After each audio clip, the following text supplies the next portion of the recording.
Hello Year 5, Mr. Kent here. I'm just going to read another chapter for you from our book, Cosmic. It's One Giant Leap for All Boy Kind by Frank Cottrell Boyce. Chapter 3, My Favourite Gravity.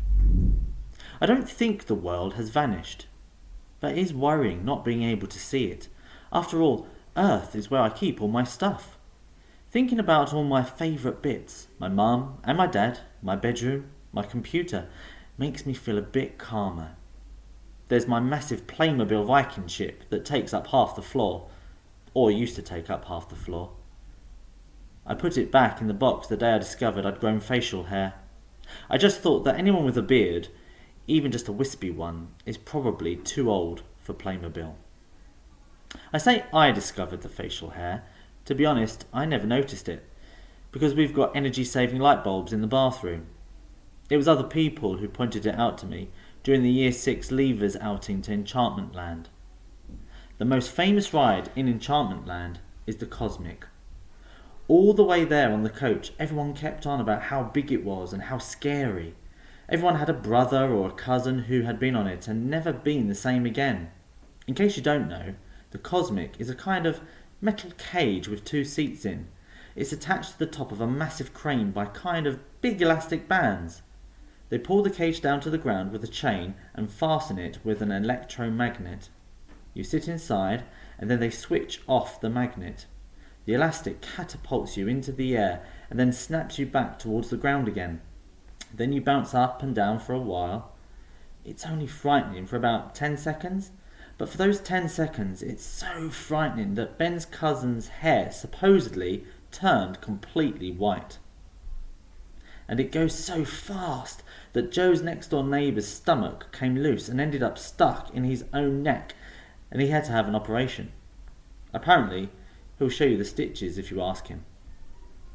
Despite these obvious drawbacks, everyone said they were going to go on it. Until we got there and discovered there was a height requirement, namely a wooden Martian holding his arm straight out and a speech bubble that said, "If you can walk under my arm, you can't take the Cosmic." Everyone easily walked under the arm, except me. It only came up to my shoulder. "Okay," said the man, "you're on."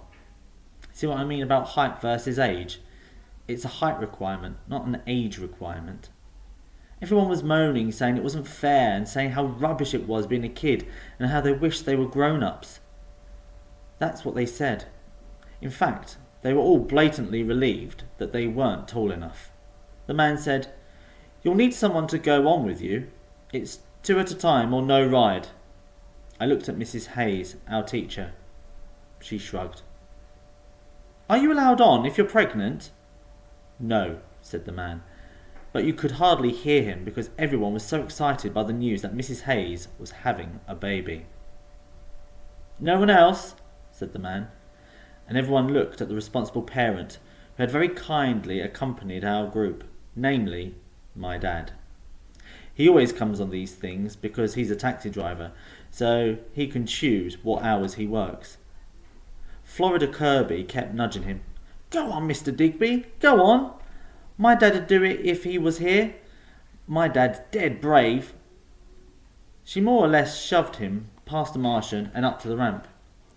The man waved us into the cage and fastened us both in. I remember Dad saying, "Has anyone ever died on this?" And the man glared at him. "No," he said. "No one has ever died on my ride." "Only asking," said Dad. Then the man shut the door of the cage, looked at us through the bars and said, "But there's always a first time." If we'd said, "Let me out," then it wouldn't have done any good, because straight away this incredibly loud music started up and dry ice fog came pouring into the cage and lights were bouncing around us. They really believed in a big build-up. Dad gripped my hand and shouted, "Don't be scared, Liam." Before I could say, "I'm not scared," something went bang, and we were rocketing through the air. There's a horrible crushing feeling, like a big fist squeezing you into a ball. Then at the top, it just lets go of you, and you feel lighter than air, and not scared of anything at all, as though all the fear had been squeezed out of you. The second bounce was nearly as high as the first, but it wasn't even a bit frightening. We sat there, the two of us, laughing madly while we waited for the elastic to calm down. We bounced 5 more times. When we got off, I was tingling all over, and everything around me looked sort of more in focus than usual. Everything was crisper and brighter. The boys were all hanging around the wooden Martian, shouting and yelling and cheering. The girls were still hanging round Mrs. Hayes, asking her about the baby. I realised we'd only been up there about 2 minutes. Florida Kirby said, "Are you going to be sick?" "No." "Julie Johnson was sick on the ghost train." She seemed to think that if I knew this, I might agree to be sick, just to fit in. Florida Kirby is obsessed with 2 things: celebrities and being sick. Give her a sick celebrity and she's in heaven. I said, "That was golden. Can we do it again?" Dad said, "Not with me you can't. But, Liam, what you've just had was a once-in-a-lifetime experience. And now you've had it." He went off to play on the hook-a-duck.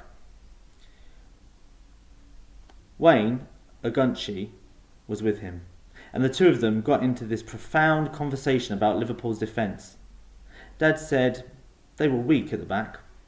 Wayne said they were solid at the back, but they couldn't really distribute properly. Every now and then I'd see the cage of the Cosmic shoot up over the tops of the other rides, twisting and turning like a moon shot from a cannon, and part of me thought, I've done that, and the rest of me thought, I've got to do it again. When it was time to leave, Mrs. Hayes marched us off to this special exit they've got just for school parties. I carried on watching for one last glimpse of the Cosmic. I must have drifted a bit out of the line, because when I tried to walk through the gate, the security man said, "Could you stand aside a moment, sir?" I stood aside and watched everyone else leaving.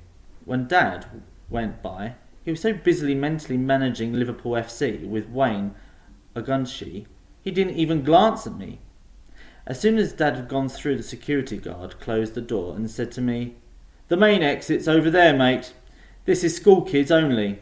He thought I was a grown-up. People always think I'm older than I am, but no one had taken me for an actual grown-up before. I could have said, "I am a school kid. Please let me out."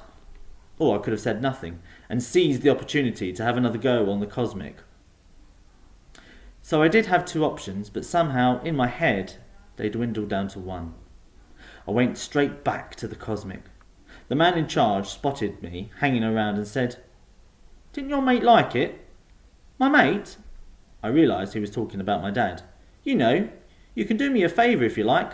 Help me plug the gaps." "What gaps?" "Well, I like to keep the ride busy. It doesn't look too tempting, the cage, just standing there. A lot of people chicken out at the last minute.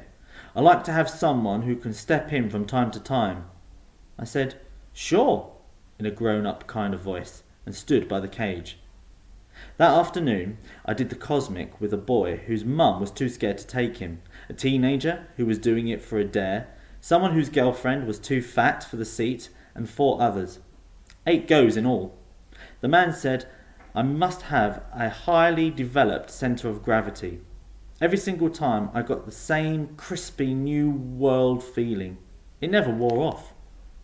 According to the man, the Cosmic generates 4 grams on the way up. That's 4 times the gravitational force exerted by the Earth. 4G is enough to make you appreciate how comfy normal gravity is. I used to have it set at 5G, but people kept passing out, which wasn't good for business.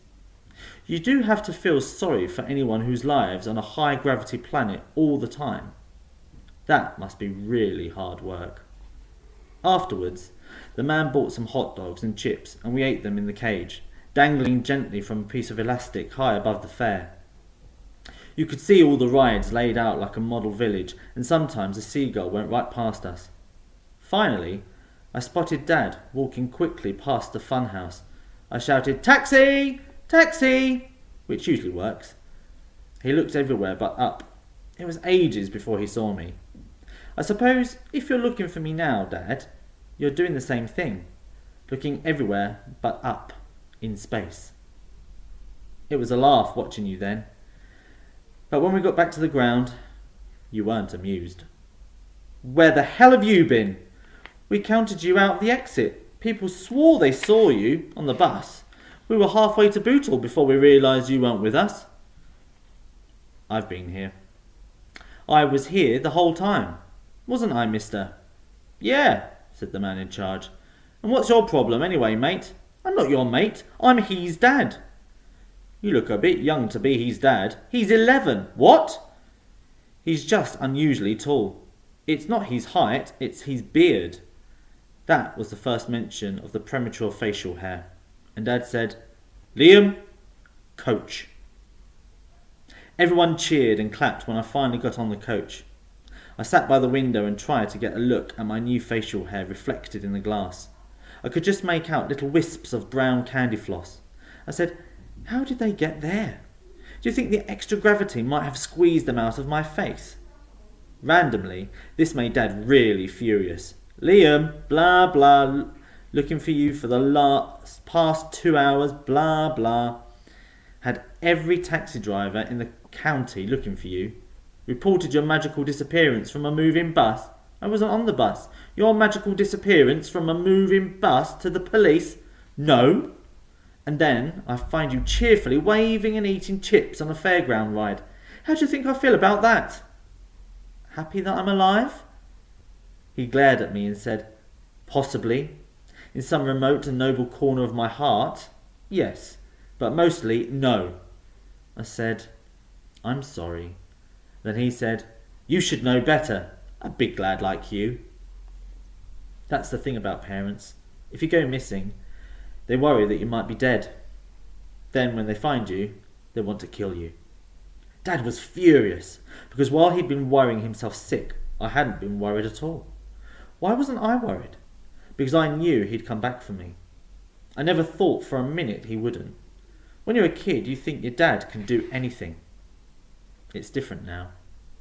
If you ask me now if I think Dad is going to pop up at the controls of this rocket 200,000 miles above the surface of the Earth and fly us back to Bootle, I'd say, probably not. I suppose that means I'm not a kid anymore. We'd just like to thank Macmillan for allowing us to share this book with you.